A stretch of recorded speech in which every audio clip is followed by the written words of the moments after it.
The federal political year is getting underway in earnest, with the opposition leader Tony Abbott about to give his first major speech for 2012. Mr Abbott will use the address to the National Press Club to outline the coalition's priorities for the year ahead. And it comes as a new opinion poll shows the coalition maintaining its election-winning lead over Labour. From Canberra, here's political reporter Simon Cullen. The new year's only a month old.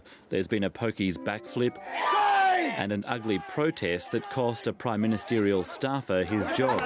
But neither has registered much with voters. We start this year where we ended last year. The first major opinion poll of 2012 shows voter support unchanged after preferences since the last poll 2 months ago.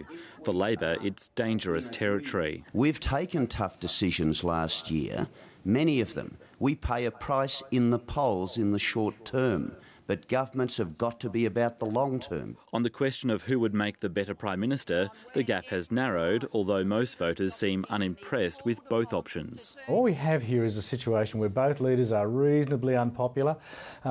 It's not unusual to have an unpopular opposition leader or an unpopular Prime Minister. It's prompted some in Labor to again question Julia Gillard's future as leader and to ponder a possible comeback for Kevin Rudd. One thing the Labor Party's got to learn is that it doesn't solve its polling problems by simply changing the leader. That's what it's got to learn. And he wants the government's efforts this year directed to applying more scrutiny to Tony Abbott. To his critics, Tony Abbott's failure is that he hasn't outlined a detailed vision for the country under a coalition government. Today, he'll try to turn that perception around with a speech to the National Press Club. There's no expectation of specific policy announcements. Instead, he'll offer broad themes for where he'll focus his attention. Simon Cullen, ABC News, Canberra.